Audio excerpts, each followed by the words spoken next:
Ladies and gentlemen, what is going tonight?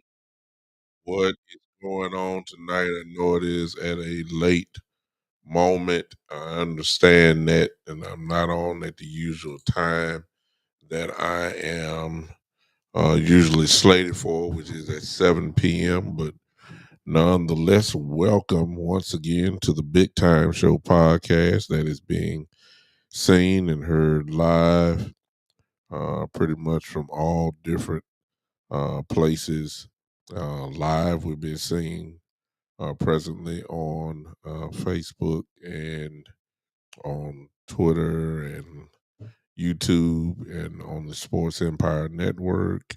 We're being seen from the Big Time Show Facebook page as well. Welcome to the show. Welcome on this late night edition of it.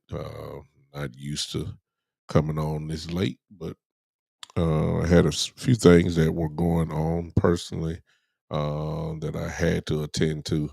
But here I am now. I'm here, ready to rock. Obviously, most of you, if you're my age, you're just about ready for bed. Hey, let's just be honest.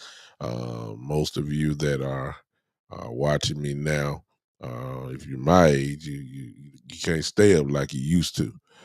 So we're here tonight um, at 9 o'clock. Welcome to the show. Real quick, do not want to bore you too long and don't want to take up most of your time. But we do have a few things that really one in particular that I want to talk about tonight um, that I think is on the heart and the minds of Cowboy fans everywhere, and that is obviously this off season play where that's where a lot of dreams start and a lot of crazy rumors get started. This is where a lot of Cowboy fans start drinking the wrong type of Kool-Aid, and before you know it, you really dream wishing upon a star per se. For people who are not coming to Dallas to play on the team, but you have this dream, and there's nothing wrong with dreaming. But there has to at some point set in a sense of reality where your dream scenario won't work except on one place, and that's Madden 23. Uh, you can get some of these guys that you're hearing around on rumors that is. You can get it on Madden. You can't get it on. You can't get it on this in real life. There's a such thing called a salary cap that kind of prohibits your dream. Uh, what's up, Terry? What's going on? You watching wrestling? I see you. Yeah, I came on. Yeah, what's up, Coach? I see you, Coach. It's called a salary cap. Uh, you know, exactly. A lot of guys, exactly, Terry. You're already on it already. We've seen it already. I'm not going to waste a lot of time talking about this. A lot of this stuff we've seen, for the last few years, where people will use the Cowboys name and it works. It drives up the price. A lot of guys really never have intentions on signing with the Cowboys in the first place. Even those that come for visits, they really are not really looking for that, uh, looking for the Cowboys, but it works. For instance, we can use last year around this time. Von Miller name was hot in Dallas. He's a Texas boy. He always wanted to play with the Cowboys and all that kind of stuff. Came to Dallas for a visit. I don't know if we are really offered him a real serious contract or if we offered him one at all. But what I do know is just a couple days later, he went to Buffalo and signed a humongous deal as if he was 23, 24 years old again. And the rest they say is history. So I usually don't get up for free agents. The big name free agents like we all want. Not because we can't afford them. It's because I've been watching the Cowboys and how they operate, especially for the last 7 to 10 years. Uh, by now, if you're really a Cowboy fan, you know how Steven Jones works. We've been through this a million times. He does shop for free agents. However, he shops for free agents on day 8 and day 9. He gets these guys that are second. He really gets free agents for depth purposes. He does not get free agents for impact, like immediate impact. That's just not what he does anymore. Uh, there was an exception, and he really doesn't do that. Is for, um, he really can't. Even when it comes to trades, other than the Amari Cooper trade, that may have been the last time that we really got a real impact guy day one. When Amari came here, it was an immediate impact, even if he didn't catch a ball, which we all know he did, because Amari Cooper made defensive coordinators pay attention to one side of the field. As a matter of fact, all coverage rolled to Amari Cooper. Double teams became a part of what Amari Cooper had to go by. So that's what you call immediate impact. Sometimes it's not measured just in catches and yards and touchdowns. It's like, when you get this guy, can you afford to go one-on-one with him? That's the kind of impact Amari Cooper made with our team. And that's the kind of free agents that most Cowboy fans want. We want immediate impact. I'm at the point now where I want that now. And if you follow me for a while, the only reason why I'm saying that, I just don't believe that the window, and this is just me. Somebody else may say something totally different, and their points or their argument points may be right. I just don't think that the window is open. I think the window is closing on us. That's me. You may think differently, but I just think the window is closing, and I believe that when you're 12-4, you don't need a whole lot. You just need a few more pieces that'll get you, let's just say, from 12 wins to 14 wins. That's what I'm talking about.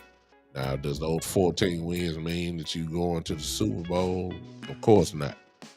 But what it does, it puts you in a prime position, or one of those boxes at the beginning of the year where teams try to check it off. One of the things when you're a team like the Cowboys, one of the things that I'll guarantee you they thought about, at least talked about, was not only winning the division, but even perhaps having home field advantage. We're right at that doorstep. If it wasn't for last year, the Jacksonville game and the Green Bay game last year, we could have very easily had 14 wins last year, which probably would have got us a division championship and a number 1 seed. So we're not. What's up, Greg? We're not far away. We need. I understand a lot of people are excited about the draft. I get it. It's nothing wrong. You never know what you're gonna get in the draft. You may get the next. Maybe a Hall of Famer in there. Who knows? But we've tried all that before, and it works. It just depends on what your measure of level of success you're talking about. If you're strictly just saying Super Bowl, no, we have not attained that goal, so you probably think we ain't done nothing. But if you're talking about growth, then yes, we're better. You got to keep in mind this franchise is we're just starting getting used to going to the playoffs again consecutively. I may add, the Cowboys have made 2 back-to-back appearances in the playoffs. So we're just starting to really get this program really kicking again.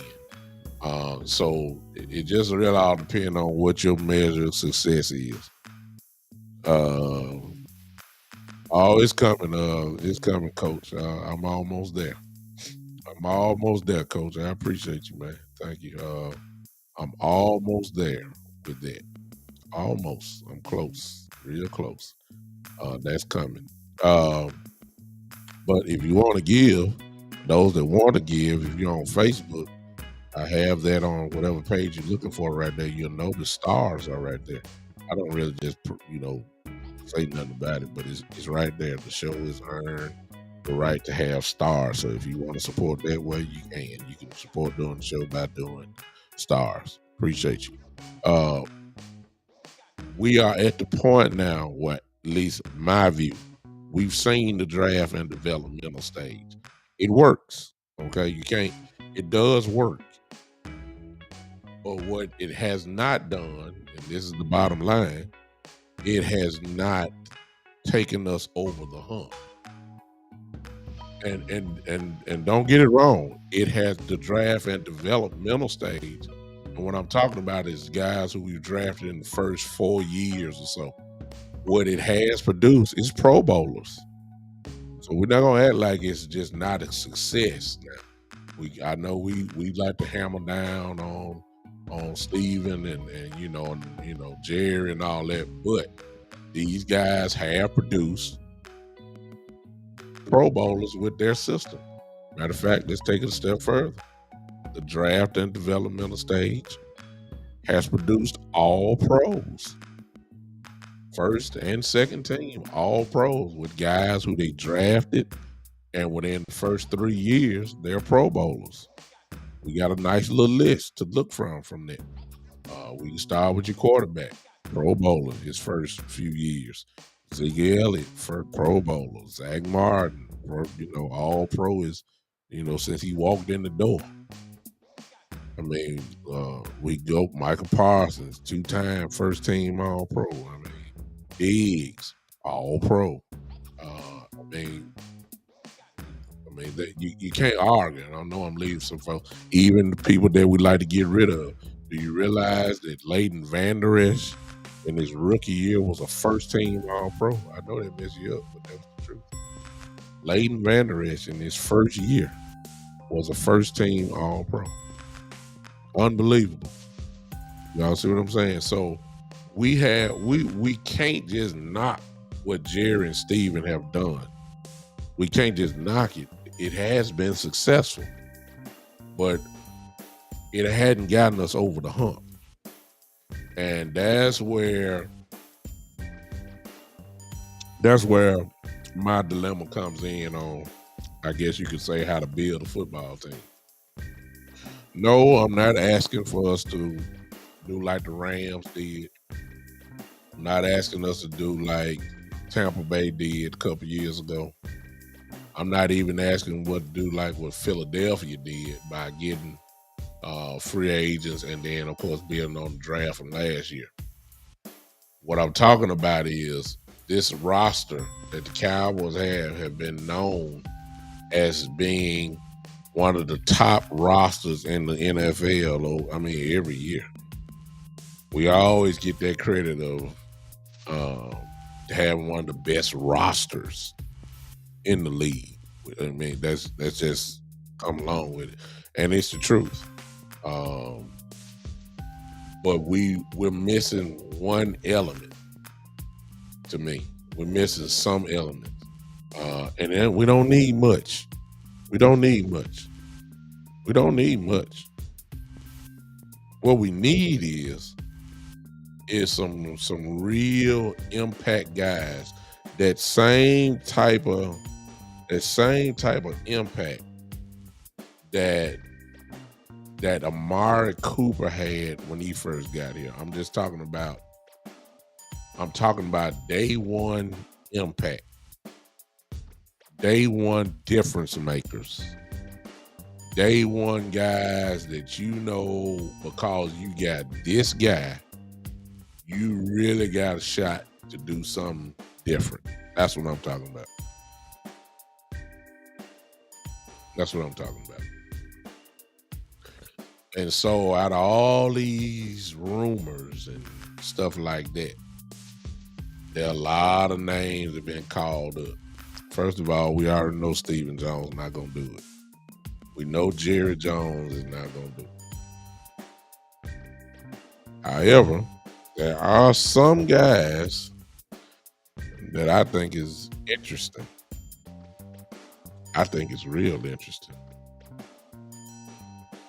One of those names that you've been hearing for the last few days is Jalen Ramsey. Now, every time a free agent they talking about trading or a free agent, one of the first things you're gonna hear is that Dallas would benefit from this. Dallas is in talks with, Dallas. That's the splash, that's the clickbait. That's just what ESPN is going to do. However, I will bite the apple on this one a little bit. Let me just go on and tell you right now. Jalen Ramsey would be a tremendous benefit to this team. And the only way you're going to get him is to trade for him. We're talking about a guy. I just want to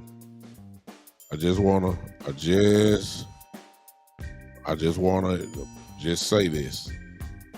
Jalen Ramsey at this point would help us tremendously. Would that get us to the Super Bowl? Well, that remains to be seen. But I do know it would help us. So, I don't know if you guys can see that. Let me move some of this stuff out of the way here. I don't know. I want to know if you guys can see this first before I start experimenting here. Can you guys see this? Can you guys see this? Somebody let me know real quick. Let me see so I can do something to it if you cannot read this. I just want to see somebody tell me something. Somebody tell me something while I just keep on going. Let me know. Ramsey, and it's just the idea to me now of him and Diggs. You see it, Terry? Okay. It's the idea of him and Diggs that excites me. Do I think Jerry or Steven would do this? Based off their history, no. And I'm not even saying they should. I'm saying that just this guy makes our defense, he would make our defense stronger. He would. He's only 28 years old. Let's look at it from the top here. He's 28 years old. That means he's pretty much still somewhat I ain't gonna say somewhat. He probably still is in his prime, or he's just, he may not be the number one cornerback that he once was, but let's just be realistic. He's not number 20 either. He's still one of the best cornerbacks in this game. I give him a top 5 if you ask me. The kid is awesome. He can play. We all know that. And no doubt, if he was to come to the Cowboys, if he did come, there's your argument right there that he's automatically would be the number 1 or 2 cornerback on this team, depending on what you like. He's better than all of our other cornerbacks combined. He's better than Bland. He's better than Anthony Brown. He's better than Jordan Lewis. I'm just naming guys who's already there. He's better than Boss Man Fat. I mean, come on now. This Jalen Ramsey who we talking about.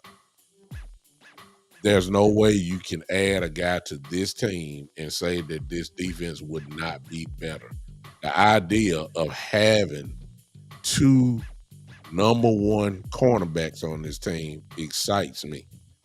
I ain't saying it's gonna happen. I'm not saying that it mean we'll be the number one defense in the league. I'm not saying none of it. I am saying that if you add a Jalen Ramsey to this team, the Dallas Cowboy defense would automatically become better.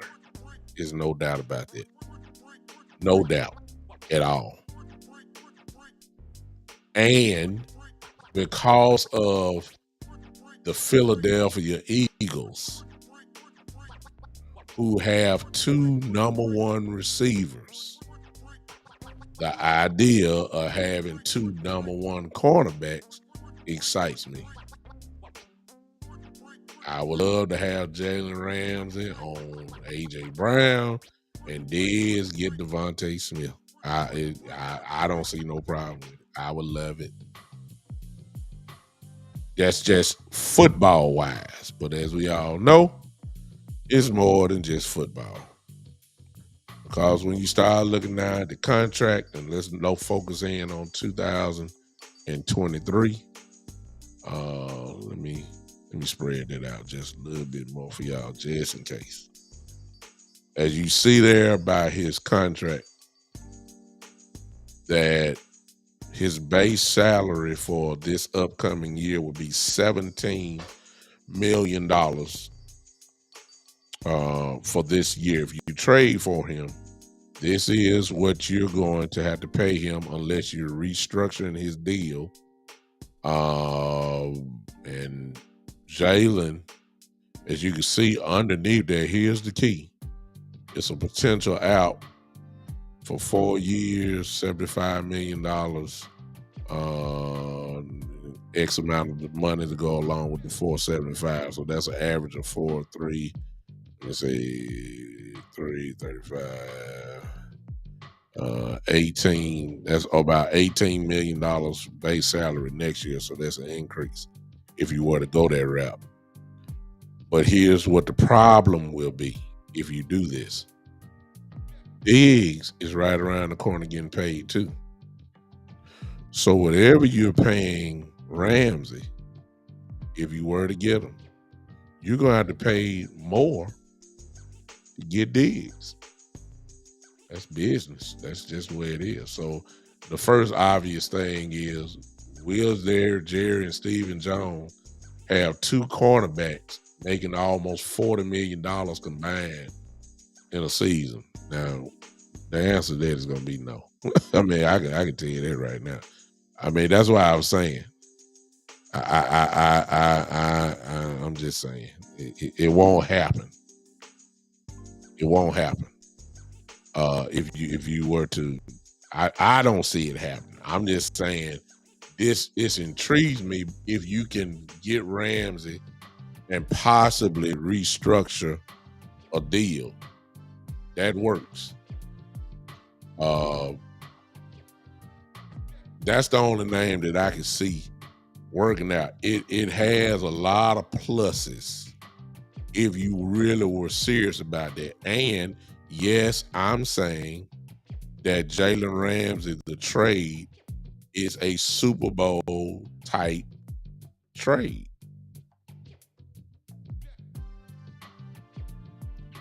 Because why else would you get him? You're really saying if you go out and get a guy like this, it sends a message to the NFL. It sends a message to your opponents. It sends a message to the fan base that if you make a move like this, it lets everybody know we're trying to go for it. Now, that's not a reason why you should get them. I'm just saying a move like this, that is exactly what it will prove. The idea of Diggs and Jalen Ramsey is a big time move. It's no doubt. It's no doubt. Jalen Ramsey obviously is a cornerback that Dan Quinn would love. He fits what Dan Quinn wants. He fits the box. He checks all the boxes.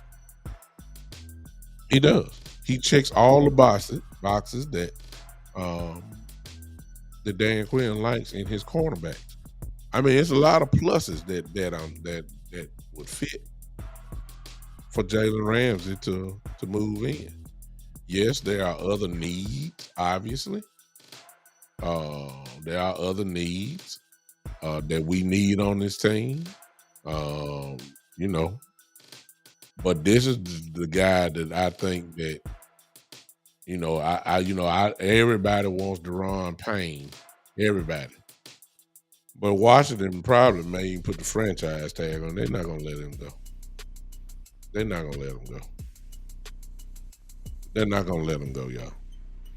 So I think we can just put that to bed. And if he was to come out, do you realize that you would have to pay him probably $18 to $19 million as well? Is he worth it? Yeah, he's worth it to me. Yeah. But with Jerry Jones paying a defensive tackle $19 million, for real, come on now. 18, $19 million. I mean, come on. And keep in mind, Michael Parsons is coming up. So I mean, for all the great players that we have, you got to pay them. Now, I ain't gonna get into how we can pay them because we've all heard. I heard something I think yesterday or today of how we can restructure Dak's deal, which is what everybody want to talk about today. I don't even want to talk about that because we already know it's gonna happen anyway. You know what I'm saying? So they're gonna restructure Dak deal. One way that they can clear $59 million worth of cap space is if they cut Tyron Smith and Ezekiel Elliott. That's one way we can clear a whole lot of money out and pay guys that we're talking about.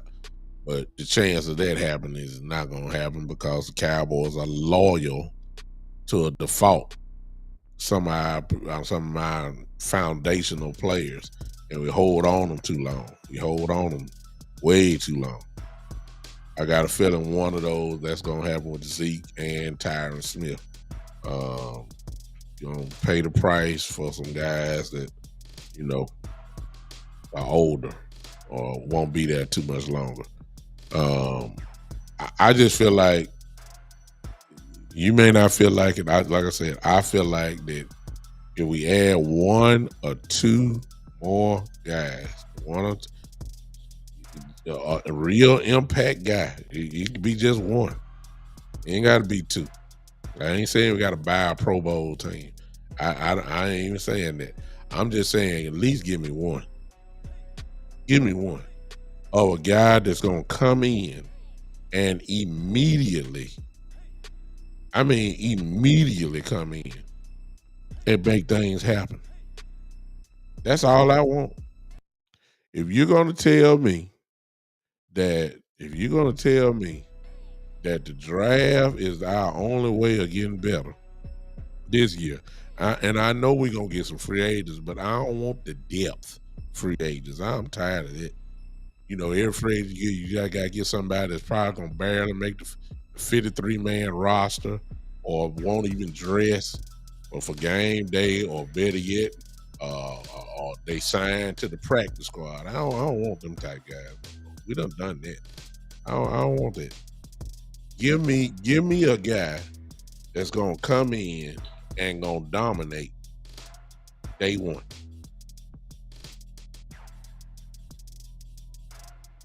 There's some guys out there that can do that. Jalen Ramsey is one. Okay, you don't want Jalen Ramsey. Bobby Wagner will help this defense immediately. immediately. Day one, immediately. Deron Payne, if it's some kind of way that we can get him, immediate help. Day one, come in rolling. These are the guys that can make you go from 12 wins to 13 or 14 wins. That's how much impact they have. That's how much impact they have. Uh, this is what I'm looking for. Now, I just said this is a Super Bowl move. You look at the title of the show. That is a Super Bowl move. If you go out and try to make a trade for Jalen Ramsey, it's a Super Bowl decision.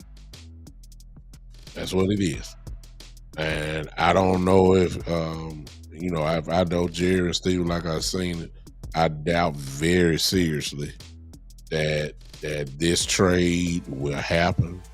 I doubt very seriously that it's even really being considered, considering the fact of how much he has to get paid, knowing that you got to come right back the following year and pay Diggs. So it's just I don't see that. I don't see it. I don't see it. It'd be beautiful if it happened though.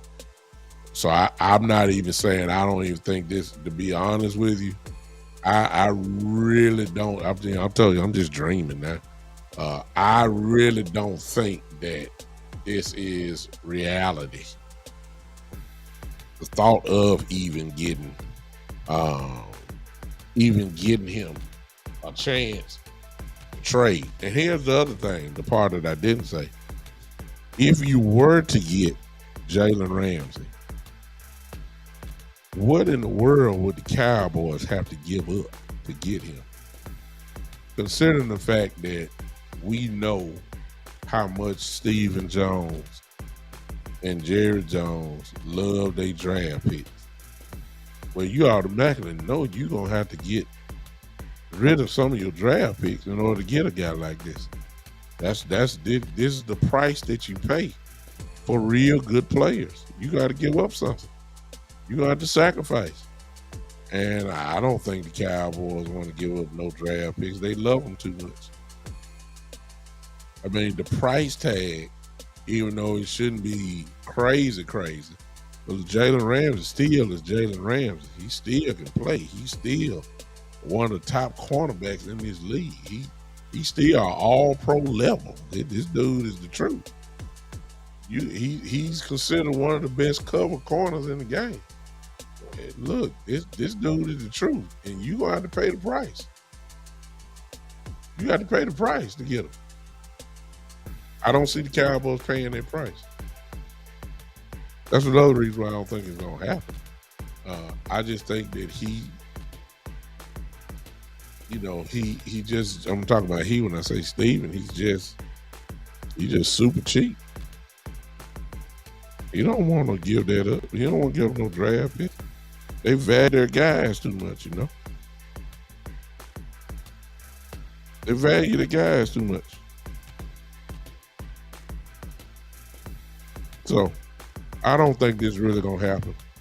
I don't think that they really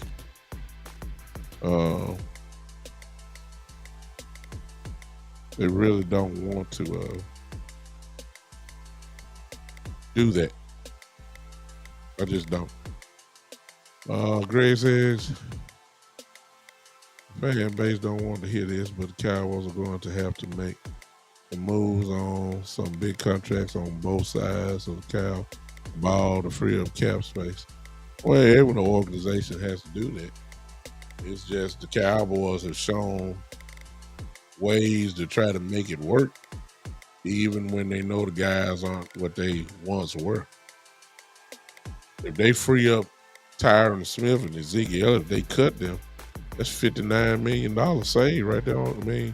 It's crazy, $59 million of cap space just by cutting those two.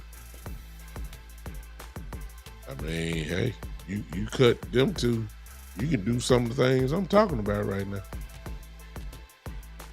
you know, and that's another whole show within itself. Talking about cutting Tyron Smith and Ezekiel Elliott, because then we had to start really looking like, hey, uh, are they available? Are they effective still? Are they what? Are they themselves just only a name, but their play shows they lost, a step or two. These things you got to be honest with. And the Cowboys have been loyal to guys like our own. You know what I'm saying? Tyron Smith and Ezekiel. These guys are our own, and I just don't think that they're gonna let go of both of them. I just don't think so. I believe, and if you were to ask me, I believe they would get rid of Tyron Smith before they get rid of Ezekiel Elliott, because there's too many question marks about Tony Pollard's leg. You can't lose two running backs now in the same year. I mean, all you got left on your roster is the other kid. Jesus, my brain just left me. Y'all know who I'm talking about. Oh my God, my brain ain't working. Must be tired. Uh, Malik, Malik Davis. I'm sorry. You know, you can't lose too. And if everybody's saying, well, we can go get a running back, beat John Robinson, how you know he's gonna be there? You can't bank on that. How you know he's gonna be there? So we can't lose too. But in the meantime, of restructuring Zeke's deal, are you gonna get the production? Just depend on what you say production is. That's the only thing I'm gonna say. Somebody said something earlier. Terry says, team replace average Prescott. This is last guaranteed money. If he don't produce, cut him loose, help your team get a better quarterback. Our biggest problem. Terry, you asking for trouble when you say something like that. This is where the Dak lovers will come out and cut your head, right? Yeah, The only thing I say about that is, Terry, which is not gonna happen. Dak Prescott will be a Cowboy. We all know that. But if you cut him, what is the alternative? I mean, that's the only thing I say about it. If you get rid of Dak, you better have a plan that's gonna keep your team, well above average. Like I say, the window's closing. You're not gonna do that unless you know for sure you got somebody behind that's gonna come behind him who's better.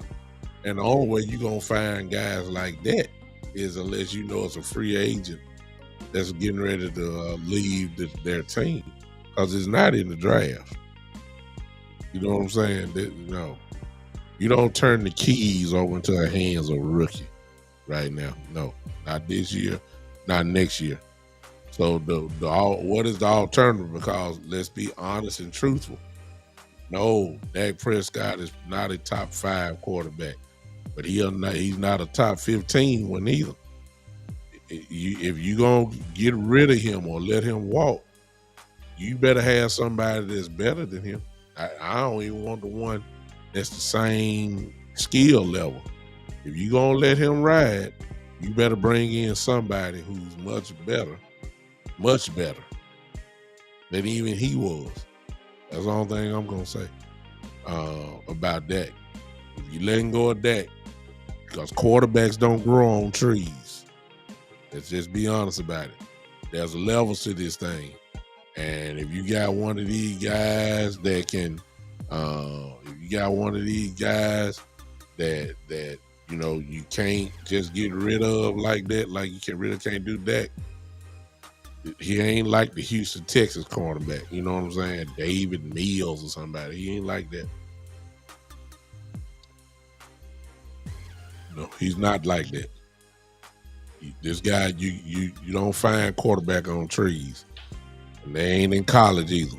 You know, it's gonna be some that's gonna come out of college, but you only got about 8 or 9 guys, 9, 10 guys who's better at Dak Prescott at what he does for a living. 9 or 10. That's about it. And once you got one of these guys, it's kind of hard to let them go. I noticed that Carson Wentz got released today by the Commanders. See what I'm saying? Come on now. You can't just let go of guys. I ain't saying Carson Wentz is at that level, which he's not, but I'm just saying you can't just let go of guys just because you think the grass greener on the other side. You better check the grass before you let them go. You better check the grass. You got to do something with that. So again, and I don't want to hold you guys tonight. Again, you have got to, my opinion, there's some moves out there that can be done to make this team better. And sometimes it's just not all the top tier guys. Some of these second tier free agents is good enough to get the job done too.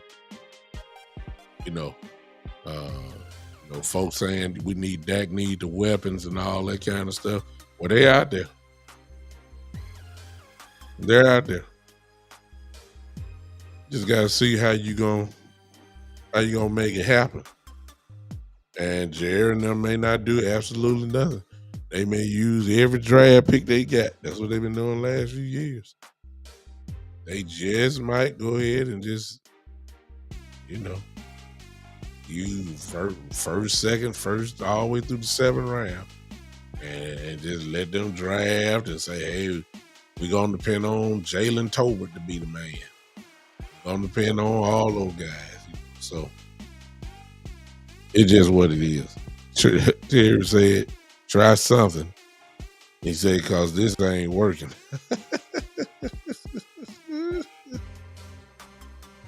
Yeah.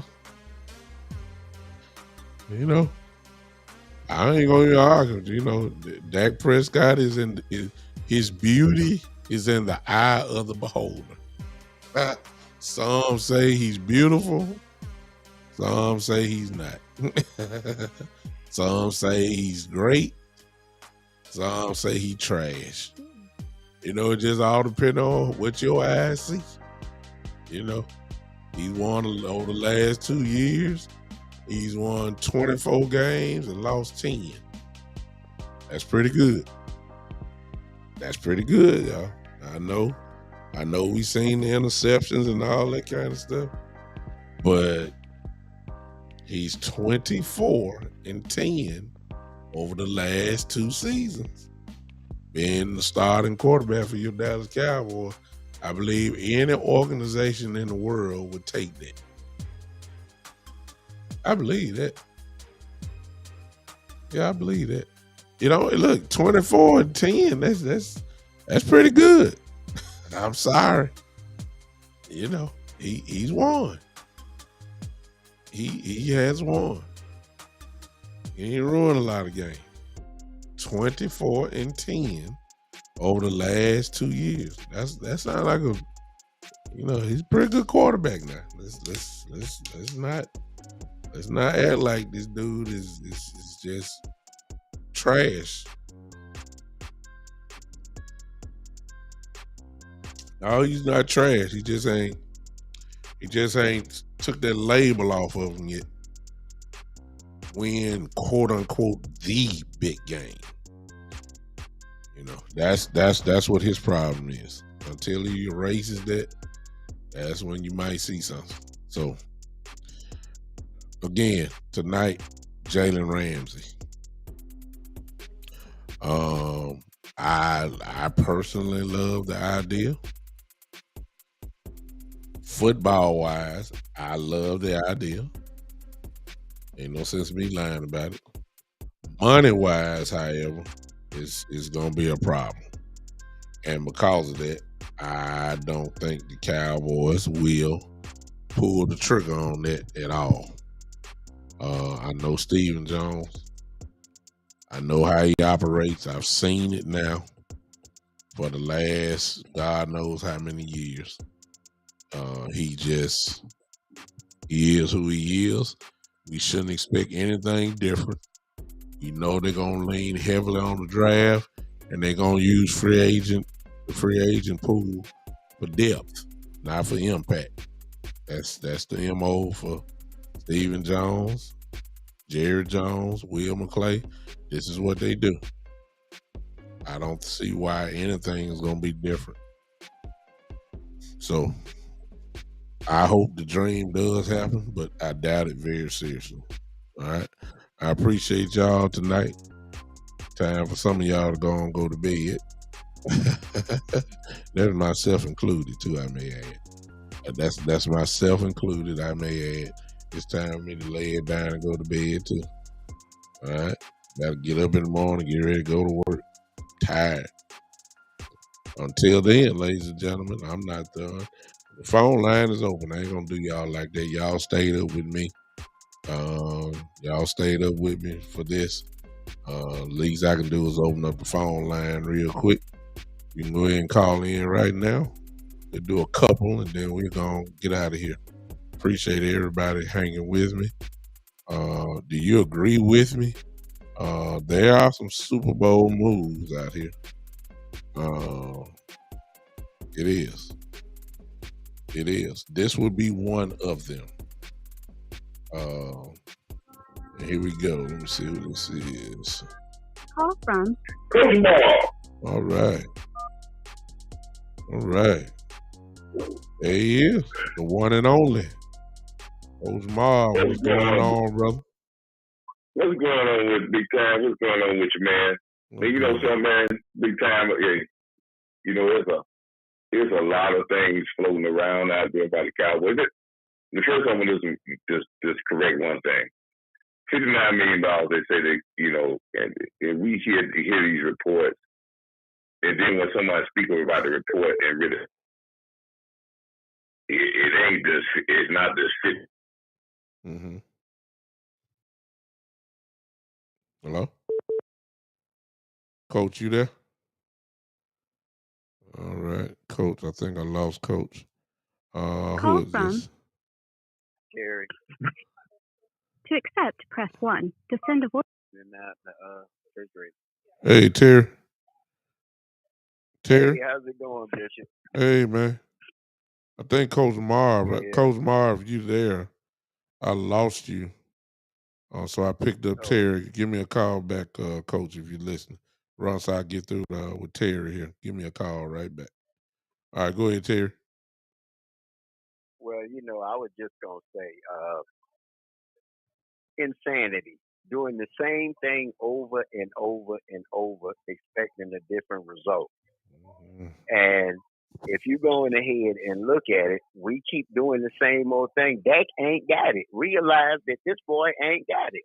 The Bible even tells you, how long do you stay in a bad deal? 4 years. If in 4 years, if a man start a business, he plant a field, start a business, and it don't show a profit, how long? In 4 years. If he don't show a profit in 4 years, hewn it down and plant again. That do something else. That boy should have been gone 3 years ago.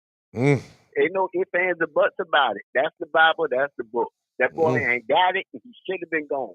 You see, Jalen Hurts went and worked on his game, and now he is better than average Prescott.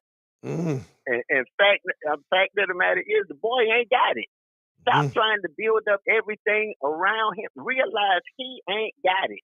We paying him $40-something million, and he ain't got it. We can't believe in him. Okay, he won a road playoff game. Shangri-La-di-da. You beat an 8-9 team. They was just the wounded animal on the savannah. They just waiting for anything to come take them out their misery. They in so much pain. Man, Tom Brady was retired 2 weeks before that. and that's not impressed. And nobody wants to say it. Nobody's saying it. You in a playoff game, that defense gave up 13 points. 13. Now the score was 19 because average Prescott threw 2 short field interceptions, gave them field goals. Make it 19, 19-13. You supposed to win that game. Ain't no ifs, ands, or buts about it. You supposed to win. If you can't beat a team and you giving up 13 points, you can't beat them. Hey, somebody need to go. Hey, this is real life. This producer get cut loose.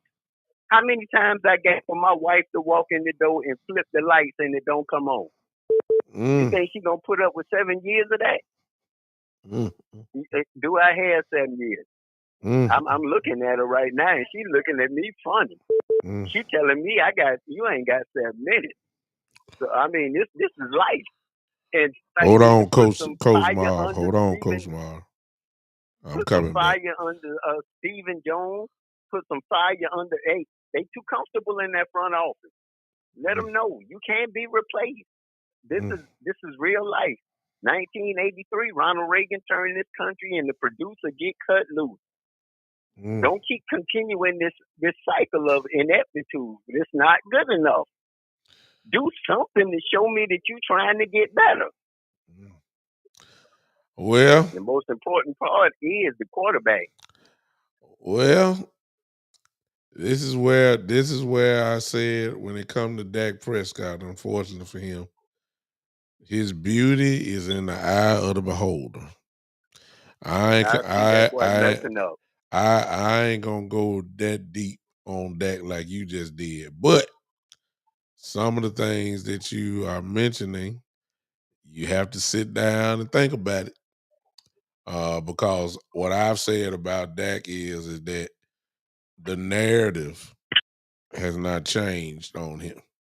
We have the same narrative or the same question marks that we've had on him for the last 4 to 5 years. The book on him is that he owns the NFC East and he beats up on lesser teams. And when it comes to the big game, you just can't 500 or better. Can't get over the hump. The book haven't really changed, and the stats don't lie. I will say that. But however, I still the other side of the coin, Terry, is what's the alternative? Because you can't turn this team over into the hands of a young quarterback. You can't turn it over into the hands of a Cooper Rush. And if you're going to pay for this guy, I mean, you got to show me who you got to have. I see Coach Marv. Coach Marv just blazing over here. I know he is. I know Coach Marv just blazing. He won't even let me get finished with you. So Coach, I got Terry and Coach here at the same time because I want to say like Coach, I didn't want to, but my question, Terry, to you is who are you going to get? Because the answer is not in the draft. And you got to be getting me somebody way better than Dak if you're talking about letting them go. And those guys, once you look above Dak, it ain't too many guys that's way better than Dak now. I'm just saying he ain't done what we want him to do, but it ain't what you gonna do. I mean, if you're gonna turn it over, you got to turn it over to somebody that's way better. Now, a lot of folks, and it's just dreamland again. A lot of folks start talking about Aaron Rodgers and all that kind of stuff. Well, you ain't gonna do that. Number one, no matter what you feel like about that, but you're not gonna turn it over to Aaron Rodgers because you ain't gonna have Aaron Rodgers for one year or two. You ain't gonna turn it over to him. So that's not the answer. And this crap that I keep hearing about CJ Stroud, it make me laugh. You're not turning this team over to CJ Stroud day one. I mean, even if you when you draft somebody in the first round, your days are numbered as a starting quarterback if you're ahead of them because the first round guy got to play. So we ain't even entertaining that. That's just a bunch of clickbait.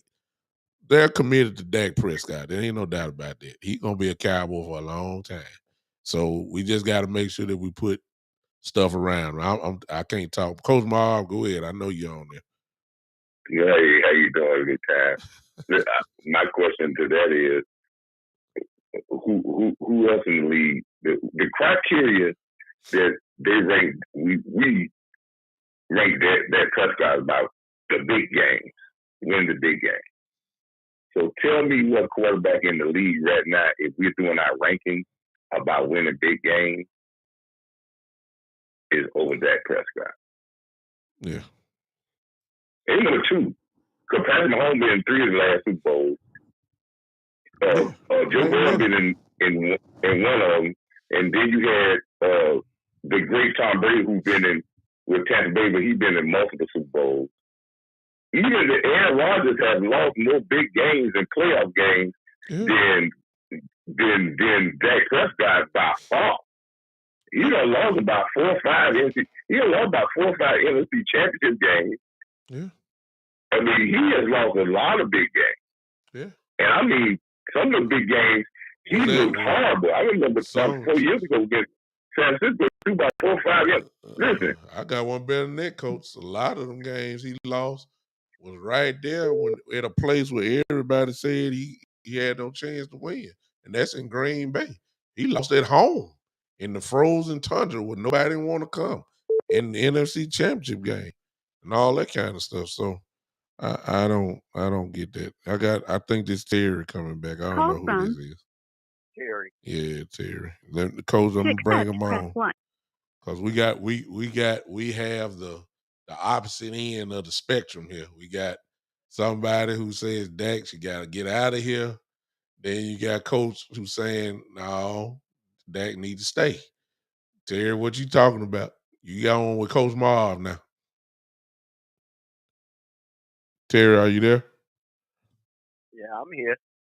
Coach Marv, hold on. Let me see how I can do this. How can I do it? Okay, I got it. All right, I got both of y'all on. All right, Coach. Coach, you there? I'm here. All right, Terry, you there? I'm here. Terry? Yeah, Go I'm ahead. just looking at it just like what I did just now. Do I leave that rotten piece of fruit on top of the other fruit, or do I take that piece and get rid of it? Okay. I mean, because if you need a 7 to win the Super Bowl, a 7.5 to win the Super Bowl, and all that Dak Prescott is a 7. I mean, we make excuse after excuse after excuse. Oh, Tyrus was gone in Atlanta and he got sacked so many times. Oh, I'm sorry. I saw Joe Burrow get sacked 8 times and still go to the Super Bowl. I mean, stop making these excuses. Producer get cut loose. Oh, well, it's more than just that on the team. My question is a game. Okay. You said Joe Burrow got the Super Bowl. How did he get the Super Bowl? Did he have a great game, or did the guy throw 2 interceptions to them in the red zone? They had to kick field goal. Yeah, it's I don't have to. It's Dak. Yo, Dak did not play well against San Francisco. We all know that. Did Patrick Mahomes play an outstanding game against the Windows Super Bowl? No, he did not. He did not. The only thing that I would say, he came through in the clutch. He came through at the well, I think most people would say in the money time. I think that most people say that the bottom line is that he got there, and that's what they'll hold Dak to. Even though, Coach, your argument was right about Aaron Rodgers, people would change the goalposts and say, well, the man did get there. Dak can't even get out the first round. That's what that's which is really not all Dak Prescott's fault. He did not play well against San Francisco. But at the same time, a lot of the playoff games that Dak played in, we all know that it was we didn't win that Green Bay game in Dallas, but everybody keep forgetting that our defense let Green Bay score 31 points.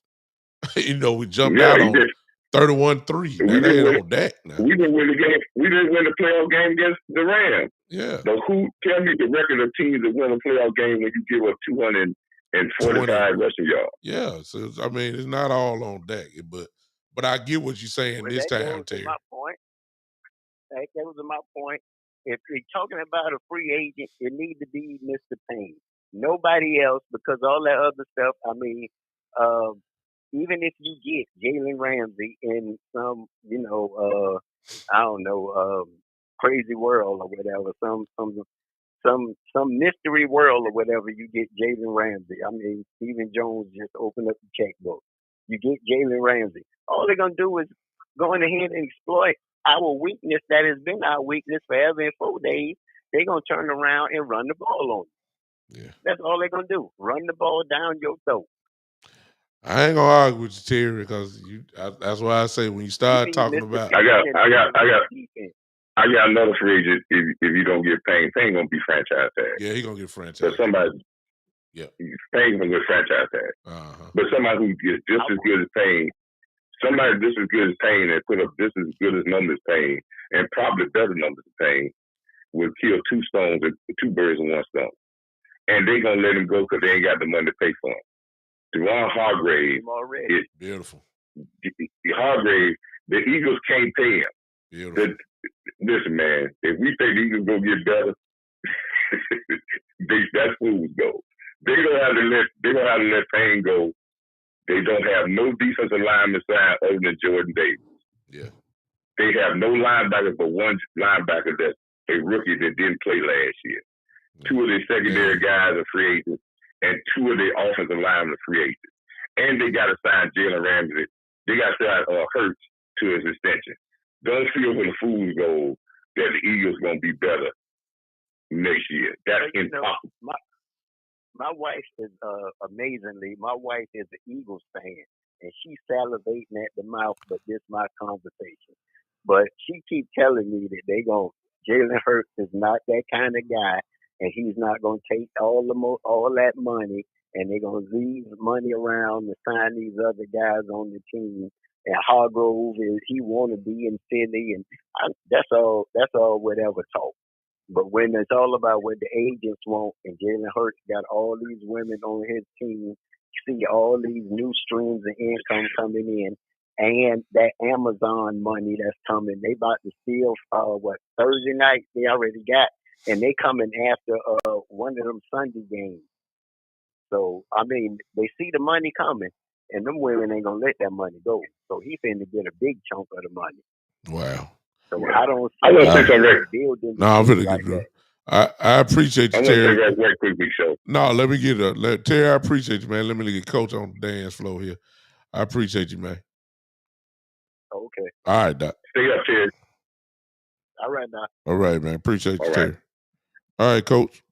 You got the dance floor. I just want to say something right quick. Man.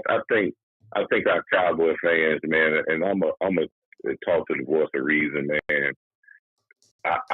I'm just as thirsty as everybody else, but I think our thirst is making us move to a point of saying we want that splash. As long as I've been a Cowboy fan, we ain't never been a splash, get to the Super Bowl, and then disappear. We have always, when we was in our heydays in 2 decades, we were dominant, and the Super Bowl had to come through us for a multitude of years. And some of these moves we talking about are this splash, and what they end up going to do, if they don't splash, we might be in that rebuilding stage. I don't think this team is rebuilding when you're the third youngest team in the NFL. And I don't think the window is really closing. I think the window is just starting to open because we just started to get the consistency in having good seasons back to back, which is very important. But I do want to say something, man. When we start looking at, we talking about making these big moves and big splash moves and about other teams, we got to miss the perception on the Rams, the Tampa Bay Buccaneers, and the Eagles of how they got their splash moves, and we say, oh, they spent a lot of money. Well, the Rams didn't really spend a lot of money. The only player they added in that year that they won the Super Bowl was Odell Beckham, and he was cut, and they got it for $2 million at a bargain deal for 6 games because he was cut. All the other money they spent was the next year when they started anteing up a bunch of contracts and getting Aaron Donald and Cooper Kupp signed the big extensions. And now we see that year turned out to be a splash, and now they're cutting everything. They're going because they're actually going back to square one. I don't think they cared. Same thing. I don't think they cared though, Coach. They knew that they knew that the Super Bowl was going to be in their home stadium that year. Right, but they did spend the money.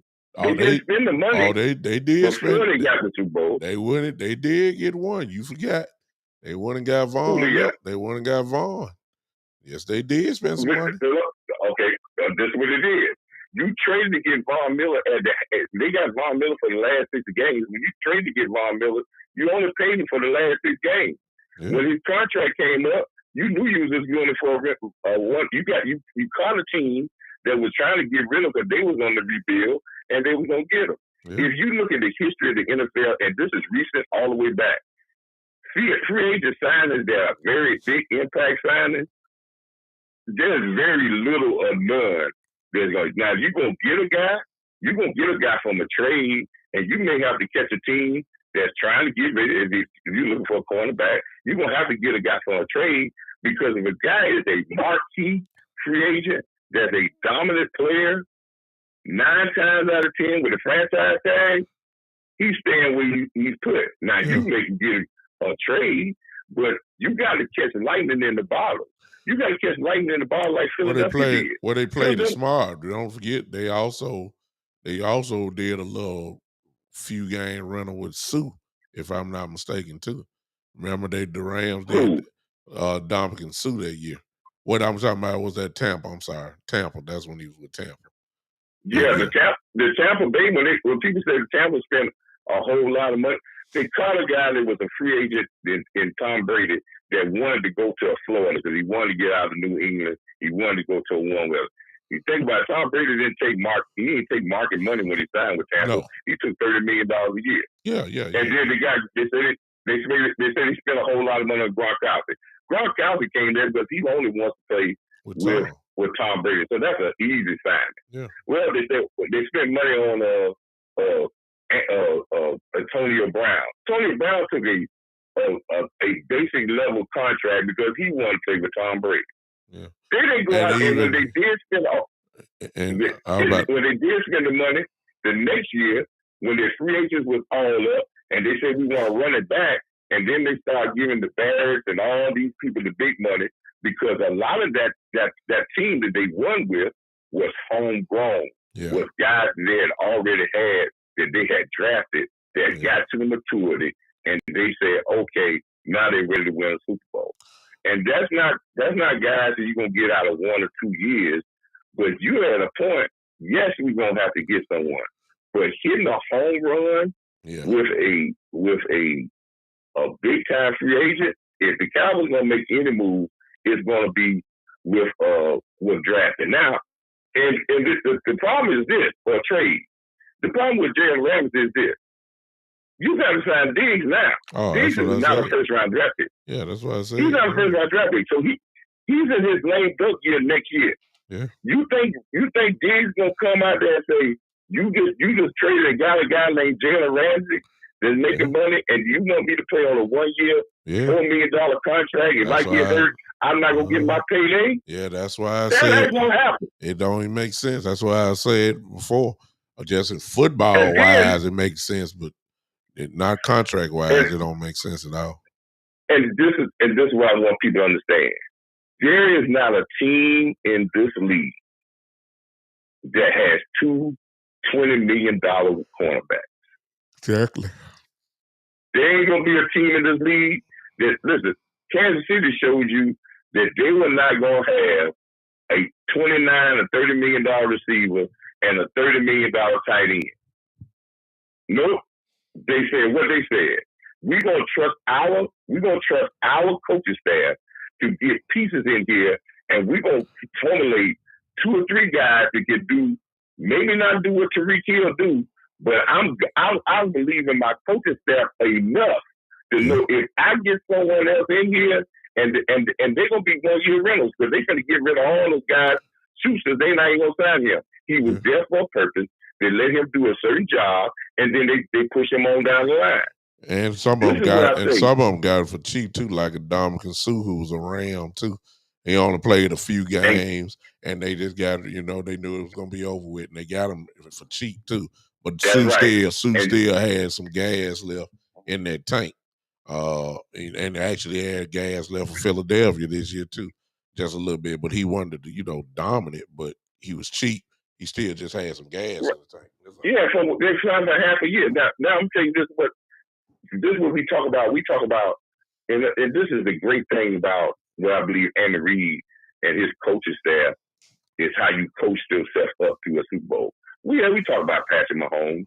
Yeah, we talk about Patrick Mahomes, and we talk about Patrick Mahomes. He threw the ball 49 times the year before, and last time in the Super Bowl, and he didn't score a touchdown. He threw the ball 27 times this time, and he threw for 157 yards, and they scored 35 points. So that means he was efficient in what their game plan was, and they kept the game plan to a way that they can control the game. Yes. But let me explain the one thing that Kansas City did. Kansas City had 3 rookie guys that started in their secondary, where their defense finished 10th in the league this year. 3 rookie guys.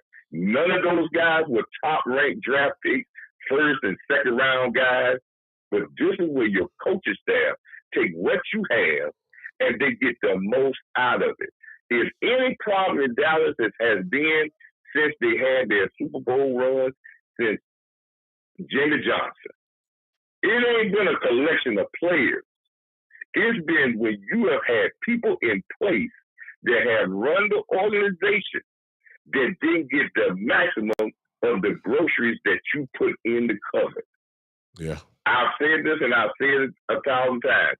The greats have said it. Bill Parcells said that Dak can win a Super Bowl. Jimmy Johnson said you can win a Super Bowl. There has not been a great coach that said, no, you couldn't win a Super Bowl with. But if this same team is constructed as they had last year, and you gave that team to Sean McVay or gave it to Kyle Shanahan without changing one person, we would have been playing in the Super Bowl. Coaching. You can have all the talent in the world, but if you ain't got the right cooks in the kitchen, you're going to be in trouble. And I'll say this in closing. We talked about Kellen for a long time. Now, if Mike McCarthy says he's going to take it, I think he understands where this team was successful and and it seems like the moves that we need to be thinking about, the moves that he made with hiring a guy to be the offense coordinator with his background, of his run background, the West Coast offense, which is does throw the ball, but it depends on the running game and depends on the running backs being a vital part of this offense. I believe if he comes in and start what he wants, and if this is more efficient to the Cowboys, you're going to be able to have a better chance. And yes, you may need to add a piece of just a piece of here and there that's going to play play very well, but you're not far. But remember this, Big Show. If they don't build this team through the draft. If they can find that piece and this team get the experience of getting to an NFC championship or a Super Bowl and winning, this is a dominant team for not a short period of time. This is a dominant team for a run. Yeah. This ain't the Eagles where you caught lightning in the bottle and now you got 11 free agents and they ain't signed your quarterback and now you got to start all over. You ain't got no coordinator. This ain't that. This ain't the Tampa Bay Buccaneers when they had an old quarterback and they did that, and now they back into let's rebuild. This ain't the Rams when they won. They caught lightning in the ball. Now they're throwing the whole thing off because they don't really have no pieces for a draft pick. This team can make a run for a while, but you got to get them over the hump, and you got to make the plays.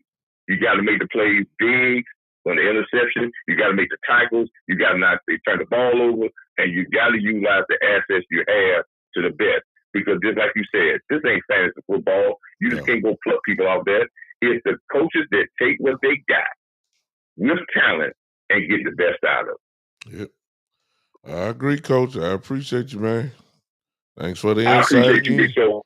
All right, we'll see you Keep on again. pushing, brother. All right, now I appreciate you. All right, that was the one and only, the Coach Mar. See, when it comes to the Cowboys, ladies and gentlemen,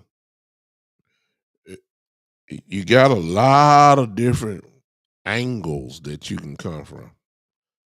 And here's the funny part about it. All of them can, in a sense, be right.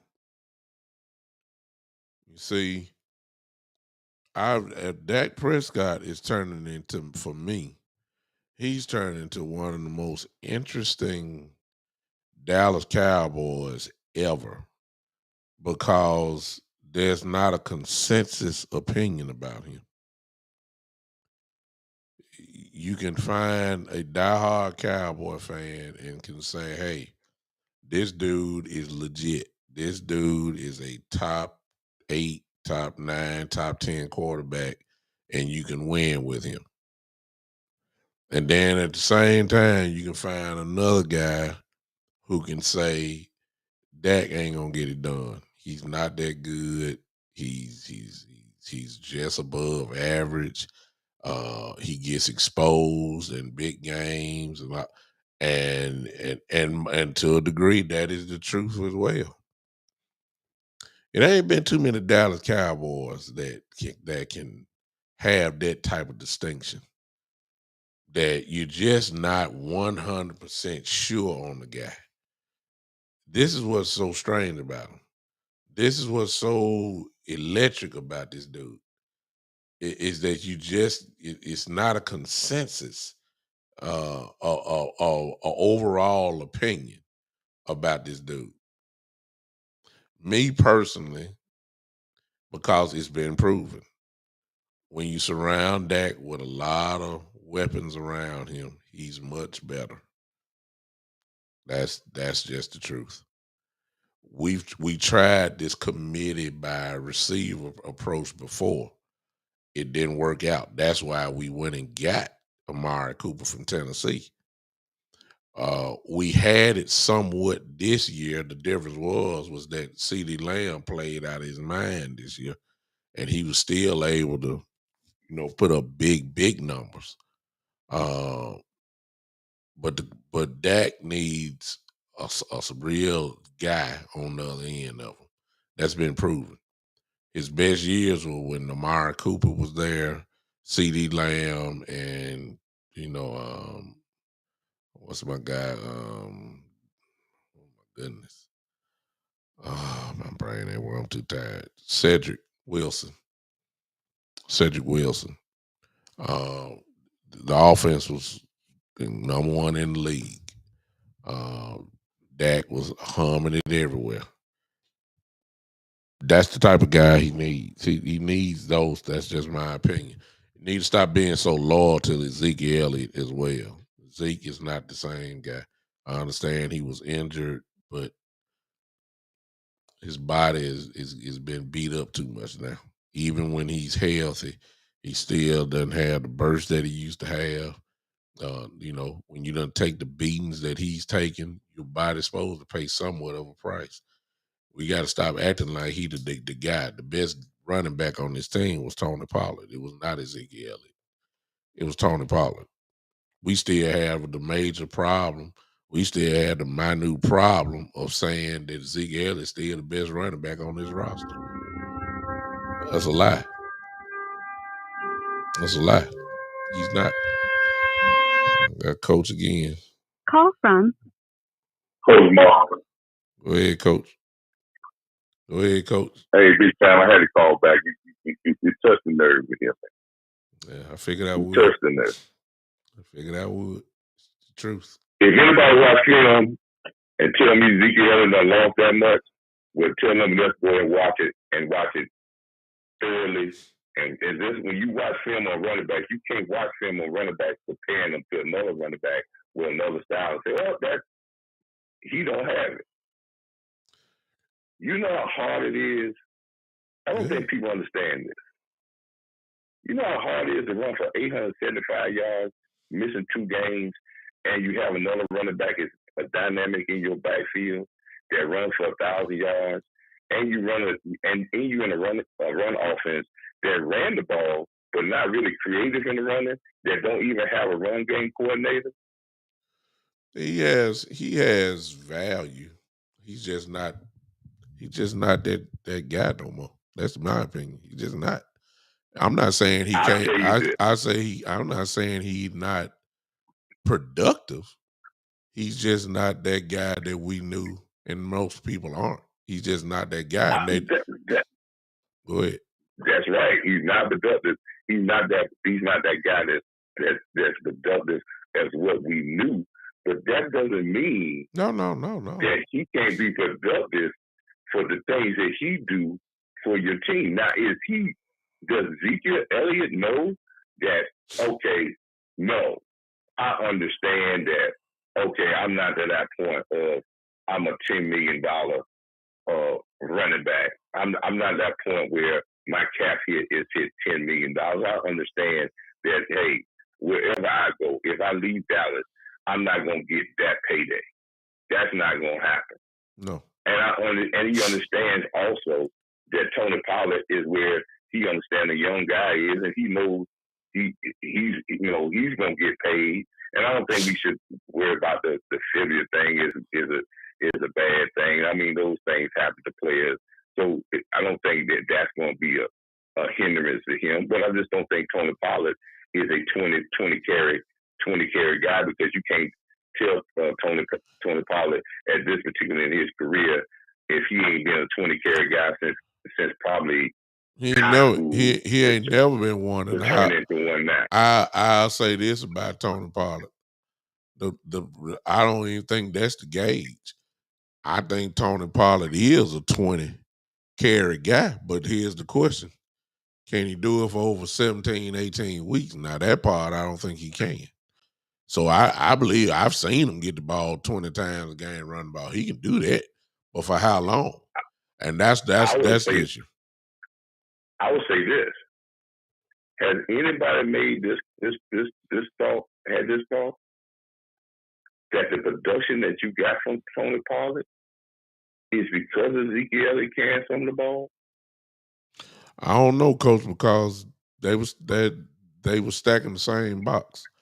When Pollard came in, he got that 8-man box too, and he produced in it. But at the same time, for what they asked Ezekiel Elliott to do, he's still productive. I mean, the man had 12 touchdowns this year. I mean, come on now. I mean, Zeke. We had Zeke put it in the end zone, but that's because that goes back to what you said before in your initial comments. Coaching, they knew. Okay. Kellen Moore finally figured out when you get inside the 5-yard line, get this man the football, because he can do that. There's some value there. It ain't no question about it. But at the point to get things really popping in this offense, it's obvious that Tony Pollard is that guy now. I mean, the man made the Pro Bowl. I mean, come on now. As a backup. Now. He's not even a number one running back. And when we talk about we get all this misconception about Ezekiel Elliott, and we say, okay, he when he played the last 2 years, he got hurt, but he still played, and with him hurt, still probably was more productive than anybody would be hurt with the injuries he had. And they say, oh well, no, he don't have a 3.8 yards to carry. Don't you know that's 0.5 from his career record, his career average? He has never been a home run guy. You're talking about a big guy. He's always been a big guy, and he may get explosive running here, but he was a guy that got 25 carries to average 100 yards. He's averaging 4 yards a carry. He's a guy that's not going to get you explosive plays. He's not going to get you those 40 or 50 explosive plays. But then there's another stat that they don't even talk about. Don't you know Ezekiel Elliott ranked in the top 10 in explosive runs this year? And a running back, he did 17 to 12, and we still say, well, you know, he gotta be better than that. He gotta be first for us to say that he still got. I would say this. That goes to what you were saying earlier, Coach. is that we done watched enough games that we know what's gonna happen on first down and 10 with Kellen Moore. You're gonna run in a single back, 2 tight end set, and you're gonna run a Zeke Elliott straight up the middle, and Zeke Elliott gonna get 1 or 2 yards. It's just automatic. But what we But as coordinator, but at the same time, we got the type of quarterback that don't need to be in 3rd and 7s and 3rds and 8s. We got to get Dak in 3rd and 4s. That's when he's most effective. He's not really great at 3rd and 8, 3rd and 9, 3rd and 10. And because no quarterback is really great. But because of the loyalty to Zeke and giving him the ball first down, possibly 2nd down, and now you're looking at his 3rd and 7 because Zeke ain't getting too much more. And then when they bring Pollard in, run the same plays with the same line instead of being 2nd down and 8, it's 2nd down and 4. It's 3rd and 2. I mean, with Pollard, Pollard the last 5 games when the run game kind of got stuff, Pollard was average 2.5 yards carry. He was, and he wouldn't stop running. He stopped running. He got pass happy. I mean, we know what went on. Yeah, the run game got dull to the point, and this is what I'm saying to you is this. And this is what I'm saying this. If we stood on the table about Kellen Moore and now we see a transition in the coaching staff of the philosophies that these coaches have had that they're bringing into the offensive room, even with the offensive line coach, the coordinator with coordinator bringing in, and we're bringing in that philosophy. Wouldn't it be to our advantage for a duo that got 1,900 yards and was probably the top duo in the league? And if you put them in a better situation, what would that 1,900 be? Plus, if you target them, and this is the most big travesty thing, they targeted the running backs this year in passes 70 times. That's pretty low. Zeke Elliott's career, he has averaged over 50 catches a year, and they only targeted the running backs together 70 times in the whole year. And if you give that, would you say, if we're going to say that the run game and the running back is going to be a very important thing to this offense? Yeah. And if we're at this particular point in time, if I'm going to trust that to something I don't know, or I'm going to say, if I'm my confidence, say, no, the reason I told the Jones that I could take this over with because I got 2 dogs here he ain't used right. Yeah. Well, we ain't gonna know. We ain't gonna know about that. We ain't gonna know about that until the season starts. But it's a different voice. I think Zeke is gonna take this. He's gonna take a pay cut. He's gonna do this. He's gonna do the exact same thing. This is the exact situation. Zeke is in the exact same spot that D-Law was in last year. Yep. And D-Law knew that he was no longer top paid defensive end money, and he took a whole nother salary to keep another guy in there because his first instinct to take this cut to keep Randy Gregory. Well, they came to the table and then they pulled off Randy Gregory. But I would tell you this: when we were trying to throw D-Law off the board, take the film. D-Law that made that when you talk about pressure rate and causing turnovers and all kinds of stuff. If we would have kicked him off the boat last year, saying, "Oh well, you're making too much. He shouldn't get that." Man, don't even give him a pay cut. Don't even take him as a pay cut. Get rid of him. We were hurt. And I hope we don't go through that same way with Zeke this year. Yeah. Because he wanted to take a pay cut and they can fit that in and then say, hey, that pay cut is going to be a prove it or go on deal. Because we tap the contract, it's not going to hamstring us for 2 or 3 years. It might hamstring us for 1 or 2 like D-Law, and then we can cut bait and go on. Yeah. But you got to have a plan, and the plan ain't going to be out there to say we're going to get some rookies And then, just like you don't like to do this, Big Show, we're going to entrust the most important part to Dak's success and our success as an offense to rookies. Yeah, exactly. I said that you can't do that. No way. So that's what I say about Zeke, man. It's an amazing thing, man. For 2 years to run for 1,800 yards with knee injuries, and when you got another good back in your backfield and splitting your carries, and he ran for 875 yards with the lowest amount of carries in a season in his career. So if he'd got the same amount of carries he usually get in his career, we're talking about 11 or 1,200 yard season. Yeah. Yep, no doubt. Appreciate you, Coach, once again. Fact. All right, Big Show. All right, bro. Thank you. All right, ladies and gentlemen, we're gonna go ahead and shut it down after that. It's just perspective. It really is. It really is perspective. Uh,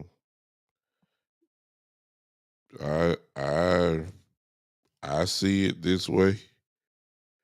You see it that way. And there are elements that people are right. That's the dilemma of what it is.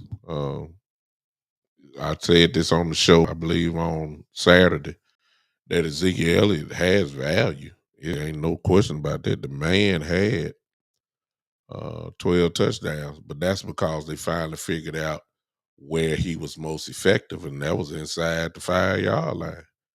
You know, if Zeke get the ball, you know, and I say first down and 10, and then it's second down, now it's second down and 7, or second down and 8, we're inside the goal line, that's big.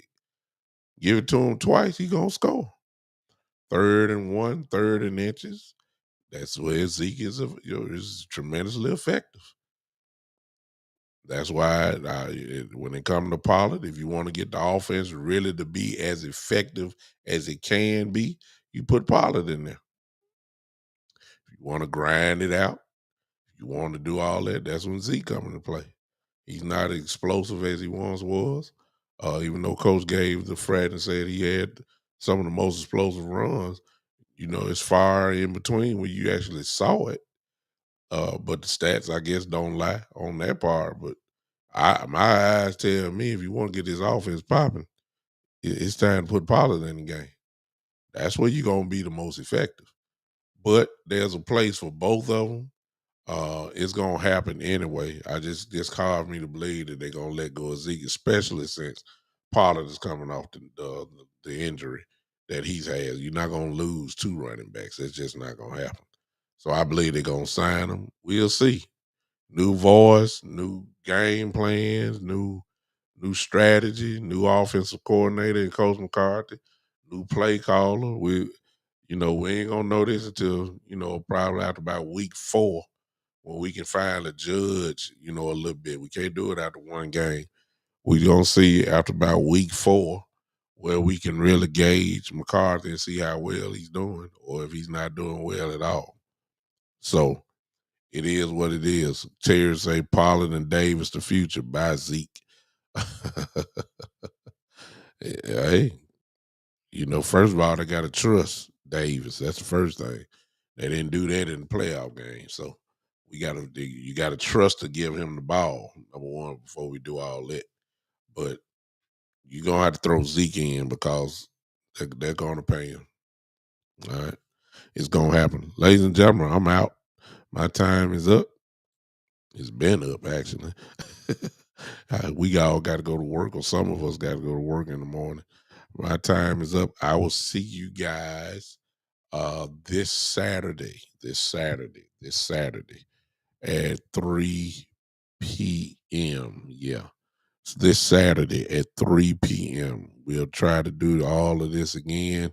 We'll see if something has happened between now and Saturday. One thing about it, maybe not nothing as far as trades or goals or anything like that. But just like today, Steve and Jones talk, we really didn't even get to that because I really didn't want to concentrate on that.